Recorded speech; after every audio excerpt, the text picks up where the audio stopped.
Ikan cupang, atau yang biasa kita kenal sebagai ikan aduan, mereka ini dikenal dengan keindahan dan juga ketangguhannya. Sehingga bisa kita bagi menjadi dua. Terdapat ikan cupang hias dan juga ikan cupang petarung. Kemudian pada zaman dahulu, awalnya ikan ini terkenal di Thailand sebagai ikan petarung, di mana anak kecil di sana itu sering menemukan ikan ini di sawah. Ikan ini memiliki sifat teritorial dan penyendiri, di mana ketika kita menggabungkan dua atau lebih ikan cupang, maka mereka akan langsung bertarung. Karena itulah, ikan ini dinamai sebagai Siamese fighting fish, atau ikan petarung.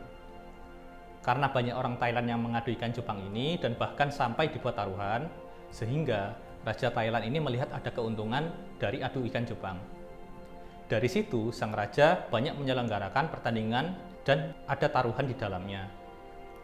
Sang raja dapat mendapatkan keuntungan dari pajak yang ada pada taruhan tersebut. Banyak sekali mitos yang beredar bahwa ikan cupang akan terus bertarung hingga meninggal. Padahal nyatanya tidak seperti itu. Ikan cupang hanya akan bertarung ketika salah satu dari mereka sudah lelah ataupun menyerah. Lambat laun, komoditas ikan cupang sendiri ini terus berkembang hingga ke luar negeri. Dengan proses pembandingan secara selektif, ikan ini menghasilkan banyak warna, pola, dan juga bentuk ekor yang dapat menarik perhatian banyak orang. Para pembudidaya sendiri menyilangkan berbagai macam ikan cupang sehingga banyak terbentuk variatif baru. Pada sampai saat ini, untuk ikan yang lebih banyak diminati adalah pejantannya. Dikarenakan untuk pejantan ini mereka memiliki sifat agresif, kemudian bentuk tubuh, dan juga warna yang lebih memukau. Dalam penamaan ikan cupang hias didasarkan pada bentuk ekor, warna, dan juga pola pada sisiknya. Untuk salah satu karakteristik ikan cupang terletak pada ekornya, di mana ekornya sendiri diklasifikasikan berdasarkan bentuk dan ukurannya yang berbeda-beda.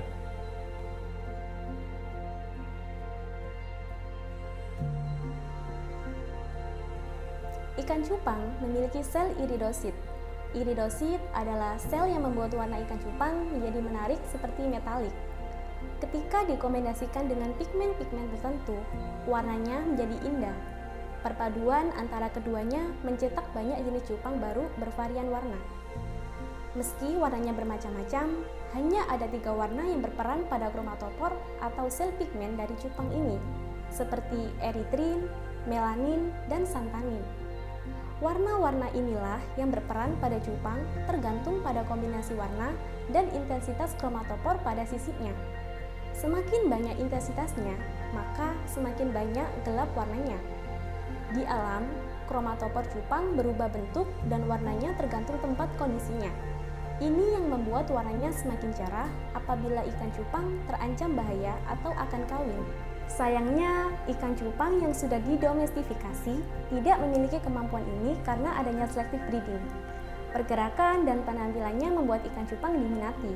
Pertanyaan berikutnya adalah, bagaimana kita membuat ikan cupang tetap menawan? Kita menjadi apa tergantung apa yang kita makan. Kalimat ini juga berlaku pada ikan cupang. Ikan cupang yang tumbuh di alam liar mengkonsumsi berbagai macam makanan. Mereka hidup dari cacing, jentik nyamuk, dapnia, dan ikan yang lebih kecil. Ikan cupang dapat memakan pakan buatan, pelet, pakan komersial, namun pakan alami atau pakan hiduplah yang lebih disukai. Ikan cupang membutuhkan makanan langsung dengan nutrisi yang tersedia untuk diserap melalui sistem pencernaan mereka. Agar cupang tetap terlihat baik, Anda pasti ingin menyediakan pakan ini sesering mungkin untuk cupang. Hal ini tidak susah karena ikan cupang adalah pemakan segala. Mereka akan makan sampai tidak ada yang tersisa di akuarium. Pemberian pakan yang berlebihan dapat memperlambat kemampuan mereka untuk berenang, juga dapat membunuh mereka karena ikan cupang terperangkap di dasar akuarium atau tersangkut di bagian atas. Jadi, pantau selalu jumlah pakan yang Anda berikan. Selain nilai gizinya, pakan alami mudah dideteksi dan ditangkap oleh ikan cupang karena pakan alami tersebut bergerak di kolam air dan sangat mudah dicerna.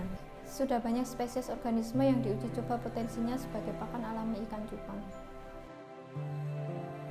Cacing Oligoseta atau Tubifax atau dikenal sebagai cacing sutra banyak dibudidayakan sebagai pakan ikan.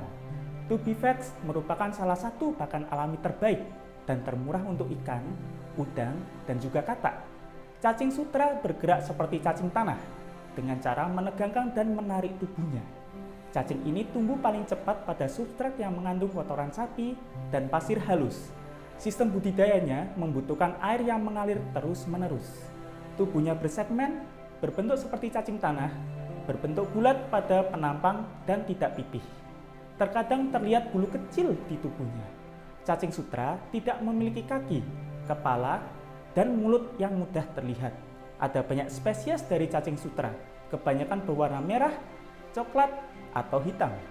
Untuk cacing sutra berwarna merah, hal ini dikarenakan mereka mengandung hemoglobin, memiliki molekul pembawa oksigen yang sama dengan yang dimiliki manusia dalam sel darah merah kita. Cacing sutra biasanya berasosiasi dengan perairan tenang yang mengandung banyak lumpur dan bahan organik yang membusuk. Cacing ini dapat mentolerir lingkungan dengan kadar oksigen terlarut yang rendah dan polutan organik tingkat tinggi. Tubifax dan kerabat mereka biasanya mengubur kepala mereka dalam tabung kecil di sedimen dasar, sementara sisa tubuh mereka memanjang ke atas.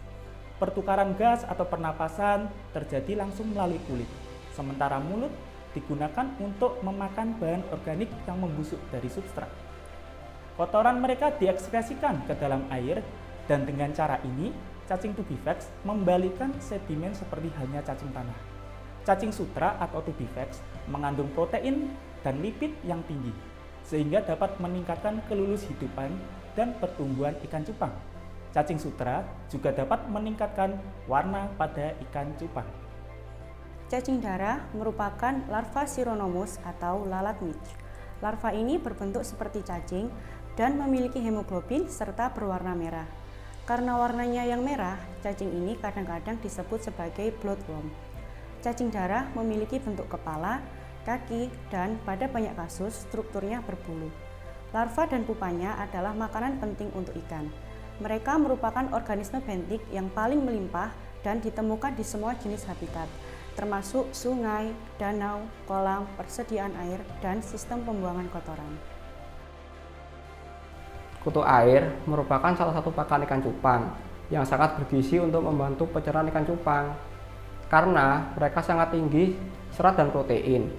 Sulit untuk mengukur jumlah dapnia atau kutu air yang tepat untuk ikan cupang. Tetapi jumlah yang disarankan adalah 1,8 gram per hari. Dapnia atau kutu air dapat dibudidayakan sendiri dengan cara kultur alami.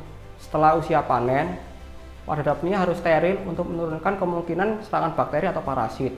Biasanya dapnia hidup di kolam atau danau yang tenang.